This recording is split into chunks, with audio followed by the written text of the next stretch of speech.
Hello bachcho, let's read the question. In the diagram shown, dimension D is known as option A impact parameter, option B distance of the closest approach, option C atomic radius, option D nuclear radius. की concept जो हम use करेंगे that will be like charges repel.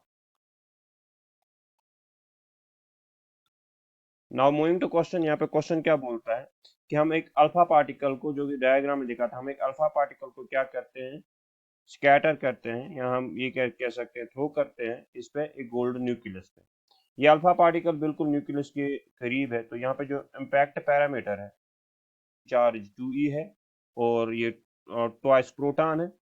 और जो एक gold nucleus है, nucleus में हम जानते हैं न्यूक्लियस भी बेसिकली जो गोल्ड का न्यूक्लियस है इसका एटॉमिक नंबर 79 है, तो ये भी पॉजिटिव चार्ज है, हैविंग 79 प्रोटॉन। तो हम यहाँ पे ई जो चार्ज ऑफ इलेक्ट्रॉन है, charge of electron is negative, वरना प्रोटॉन और इलेक्ट्रॉन का जो मैग्नीट्यूड है दैट आर इक्वल।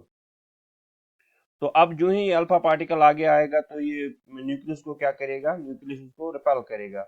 और चूंकि इसमें हमने काइनेटिक एनर्जी दी थी, तो ये काइनेटिक एनर्जी जब तक जहां तक आ सकता है, फॉर एग्जांपल हम ये मान के चलते जो कि क्वेश्चन में दिखा है यहाँ तक क्या है, और यहाँ से ये रिपेल करेगा इसको बाय लार्ज एंगल, तो स्कैटर होके जाएगा।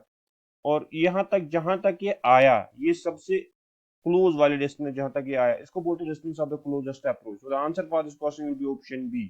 Hope you understand the question. Best of luck.